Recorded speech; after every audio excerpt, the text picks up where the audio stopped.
Embaixador Timor-Leste da Filipinas, José Gaspar dos Reis Piedade, halau encontro ao primeiro-ministro Taurmatan Rua com a situação Timor-Leste da Filipina.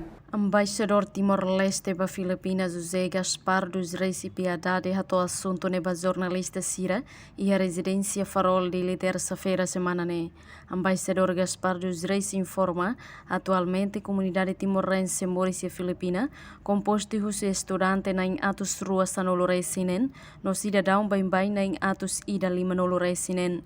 O total estudante né, metade fila ona mai Timor-Leste.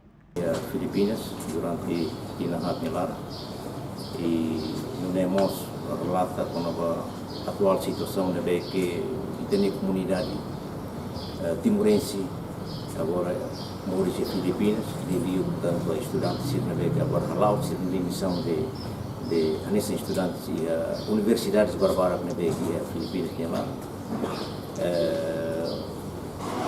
em princípio altura na beca agora na Bahia 2018 e tem 206 estudantes timorenses e metade dos 216 né ficaram na Maia Timor e atualmente o registro na beca agora e tem 156 total de comunidade timorense na beca seguras e Filipinas, incluindo padres ou madres na beca halau missão religiosa e a rai Filipinas.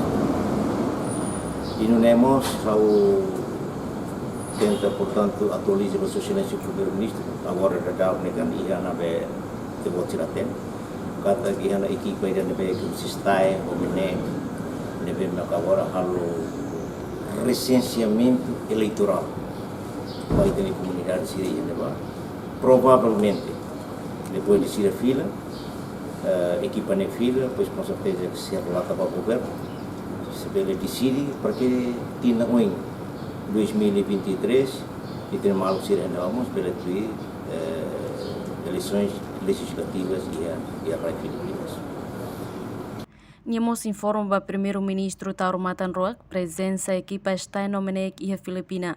Atual o recenseamento eleitoral, atubele participa a eleição tin Rihun Rua Ronolores Sintolo. Reportagem Sabina Sansa, Marquita da Silva, Televisão Timor Post.